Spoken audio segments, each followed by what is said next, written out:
একটা মিথ্যা বানোয়াট ভিত্তিহীন মামলায় দেশনেত্রী বেগম খালেদা জিয়াকে দীর্ঘ 60 বছর কারাদণ্ড দিয়েছিল পৈশাচিক সরকার। আপনাদেরকে ভুলে গেলে চলবে না। যদি শেখ হাসিনা 40 বছর পর তার বাপের বিচার করতে পারে, বাংলার মাটিতে আমরা 40 বছর পর না 100 বছর পর হলো শেখ হাসিনা দোষরদেরকে বাংলার মাটিতে সাজা দিব ভাইয়ের আমার। আমরা বলতে চাই, বাংলার মাটিতে যেভাবে বিএনপির উপর পৈশাচিক কায়দায় গুলডোজার চালিয়েছিল শেখ হাসিনা, আপনাকে বলে দিতে চাই, ভুলেও বাংলার মাটিতে কিন্তু পাড়া দিবেন না।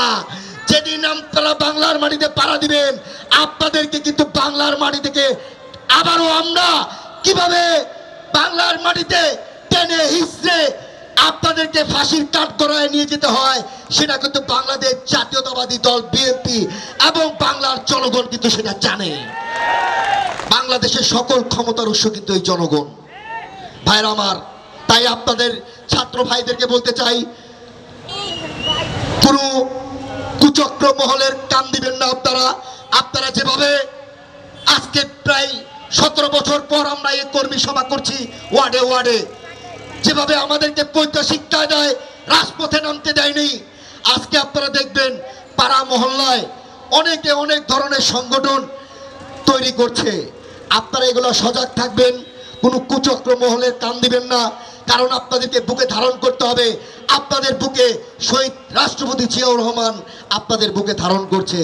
তাই কোটি কোটি মানুষের প্রাণ আমাদের দেশ নায়ক তারেক রহমান। আপনাদের কিন্তু এগুলো ভুলে গেলে চলবে না। আমরা আগামীতে আজকে কালকে অনেক সংগঠনের বক্তব্য শুনলাম ভাইরা আমার, শুনে হাসি পায়, অনেক বক্তব্য শুনে হাসি পায়। বলে এদেশের জনগণরা কৃষক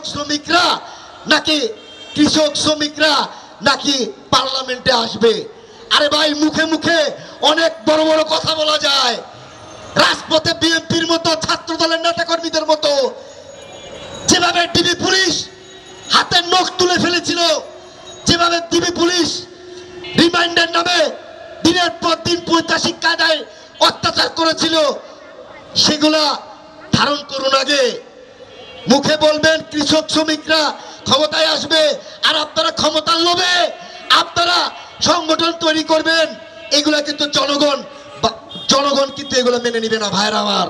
আরেকটা সংগঠনকে বলতে চাই পরিশেষে ভাইরা আমার, শেষ কথা বলতে চাই ভাইরা আমার, একটি কথা বলতে চাই আপনাদেরকে, ছাত্রলীগকে কিন্তু কোনোভাবেই আশ্রয় প্রশ্রয় দিবেন না আপনারা।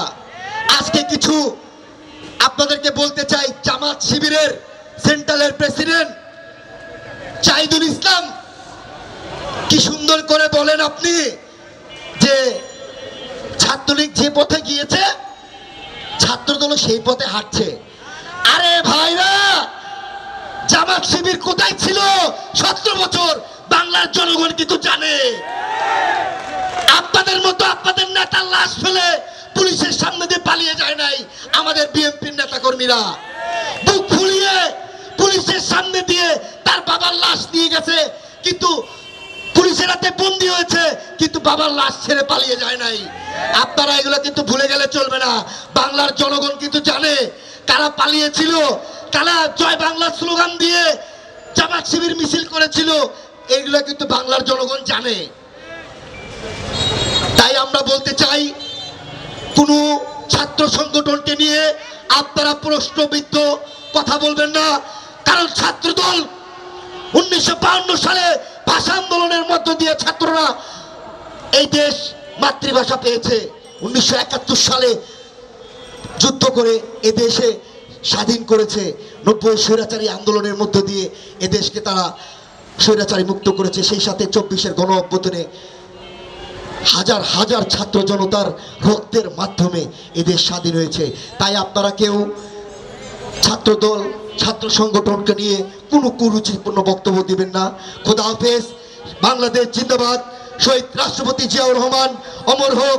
দেশ নায়ক তারেক রহমান বীরের বেশে আসবে ফিরে বাংলাদেশে।